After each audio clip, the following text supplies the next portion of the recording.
এটা লোক দেখানো বৈঠক, এটা আমার ধারণা। শরীফ ভাই, এই যে সুসম্পর্ক, এই সুসম্পর্ক পরবর্তীতে ঠিক কোন কোন দিকে লাভবান হতে পারে বাংলাদেশ, কিংবা ভারতের অবস্থান ঠিক কি থাকবে, বা হাসিনাকে নিয়েও তো আলোচনা হয়েছে, সেই বিষয়গুলো যদি একটু বলেন। আমি তো সুসম্পর্ক এবং আলোচনার কোনো আউটপুট দেখছি না।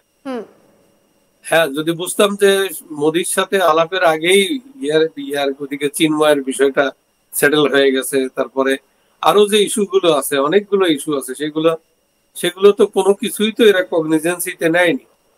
তারা তাদের ওয়েতে চলছে। এবং ভারত যে এনিমি রাষ্ট্র, এটা তো মোদির ক্যাবিনেট থেকেই বলা হচ্ছে।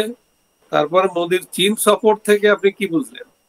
চীনে বসে সে বলছে যে সেভেন সিস্টার হচ্ছে ল্যান্ডলক কান্ট্রি, ল্যান্ডলক, আর আমরা হচ্ছি সমুদ্রের পাশে, we are the guardian of ocean. মানে এই ইয়ার কথাগুলো তো বোঝা যায় যে সে ওখানে কি বার্তা দিল চীনে, আবার এখানে মোদির সাথে বসে সারা পৃথিবীকে, আমার মনে হয় যে বিশ্ববাসীকে কিছুটা আহাম্মক মনে করছেন কিনা উনি, সেইভাবে চলছে।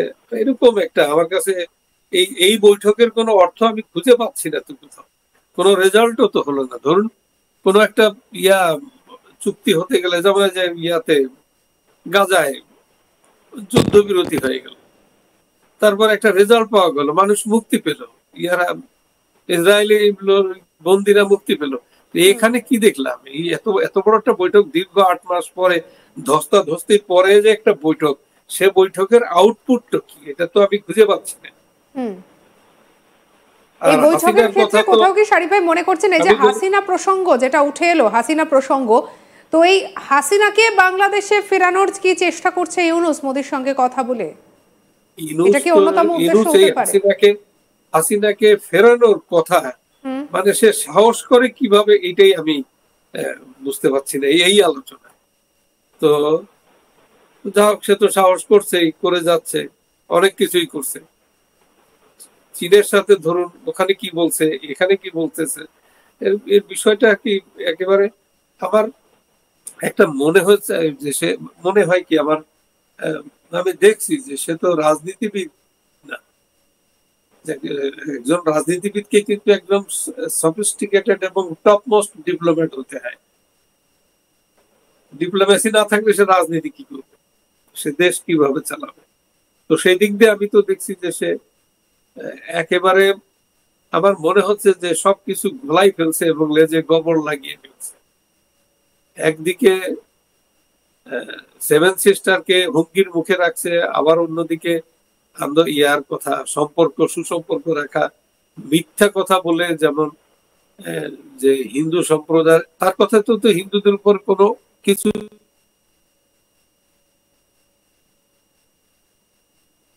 হয়নি। কিন্তু আমি তো একটা স্ট্যাটিস্টিক্স দেখলাম, 441টা মন্দির, বাড়ি ঘর হিন্দুদের আক্রান্ত হয়েছে এবং ভাঙছে, ধ্বংস করা হয়েছে।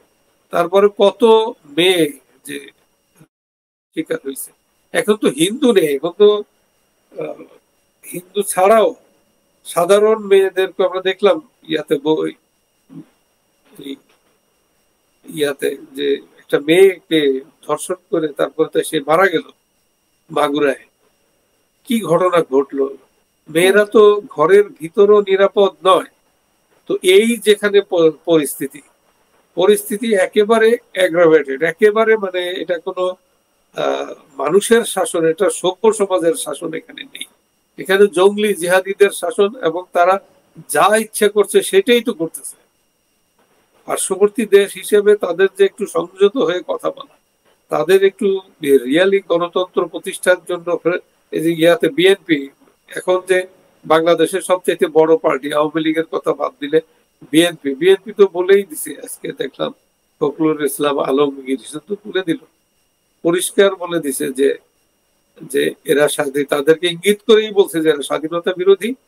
আজকে স্বাধীনতার উপরে কেন হামলা হচ্ছে, এগুলো আমরা কোনো অবস্থাতেই মেনে নেব না। এগুলো কথা তো আজকে সে যদিও অনেক আগে বলা উচিত ছিল, কিন্তু তারা বলছে। তো এই সরকারের সাথে কেউ নেই, আছে শুধু জামাত, জঙ্গি, জেহাদি। সেই সরকারের সাথে ভারত কিভাবে বিহেভ করবে, এটা তো মানুষের একটা সভ্য মানুষ, যারা শান্তিপ্রিয় মানুষ, তাদের তো একটা এক্সপেকটেশন আছে। আপনি শান্তিপ্রিয় মানুষের কথা বলছেন, বাংলাদেশের সংখ্যালঘুদের বর্তমানে যে অবস্থা, বিশেষ করে হিন্দু সংখ্যালঘু, যাদের কথা ইতিমধ্যেই মোদিও তুলে ধরেছেন এই বৈঠকে, তিনি ইউনূসকে জানিয়েছেন যে সেটা নিয়ে ভারত যথেষ্ট পরিমাণে উদ্বিগ্ন রয়েছে। তো নিরাপত্তাটা কোথায়? নাকি উদ্দেশ্য ছিল ইউনূসের দিক থেকে এই বৈঠকের ক্ষেত্রে একমাত্র হাসিনা? কি মনে হয় আপনার? এখানে তো না, বিষয়টা তো একমাত্র যে জঙ্গি রাষ্ট্র হিসেবে তাকে ওয়ার অন টেররের আন্ডারে আনা, এই বিষয়টাকে বলা হয়েছে ওভারওয়েলমিং এভিডেন্স, সেলফ এভিডেন্স তাদের কাছে তারা দিছে এই সরকার, ইউনূস সরকার।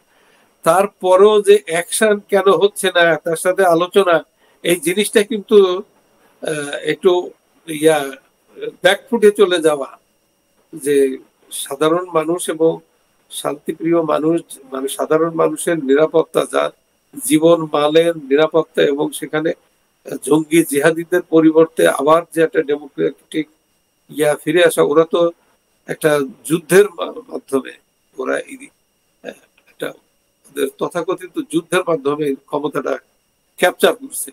তো এরা সশস্ত্র হুমকি দিচ্ছে। তো যারা অস্ত্রের ভাষায় কথা বলে, ভায়োলেন্স যাদের একমাত্র রিসোর্ট, তাদের সাথে কিভাবে, কিসের, কোন ল্যাঙ্গুয়েজে কথা বলতে হবে, এটা তো আছে, প্রেসক্রাইব করাই আছে, ওয়ার অন টেরর। তো সেখানে এই আলোচনা কি হবে, এটা তো আমি, ধরুন শেখ হাসিনার কথা আপনি ধরেন আমরা বাদই রাখতে পারি, শেখ হাসিনাকে ইচ্ছা করলে ভারত দিয়েও দিতে পারে, নাও দিতে পারে, এটা ভারতের নিজস্ব ব্যাপার। তাকে গেস্ট হিসেবে ডিক্লেয়ার দেওয়া হয়েছে। কারণ মোদি চাইতে পারে, মোদি তো অনেক কিছু, আকাশের চাপটাও সে চায়, তো তাকে কি দেওয়া হবে সেটা তো বিষয়। কিন্তু শেখ হাসিনাকে যদি ফিরিয়ে দেওয়া হয়, তাহলে শেখ হাসিনার ক্ষেত্রে এটা কতটা বিপজ্জনক হতে পারে, বা তার কি ভয়ঙ্কর পরিণতি হতে পারে? শেখ হাসিনাকে আমার মনে হয় ফিরেই দেওয়ার দরকার হবে না, উনি বললেই হয় যে আপনি চলে যান। তো শেখ হাসিনা, তার যে সংগঠন আছে, তার যে আছে, ধরুন একটা রক্তক্ষয়ী একটা বড় হবে, যেমন যেহেতু ওদের হাতে অস্ত্র, ওরা সবকিছু এবং সেটা মিসইউজ করবে, সেখানে একটা বড় ধরনের রক্তক্ষয়ী সংঘর্ষ হবে, এবং আলটিমেটলি জনগণই জিতবে। সেই ওয়ারটা ধরুন সেটাও একটা হবে মুক্তিযুদ্ধের, আবার যে মুক্তিযুদ্ধটা আনফিনিশড ছিল সেটা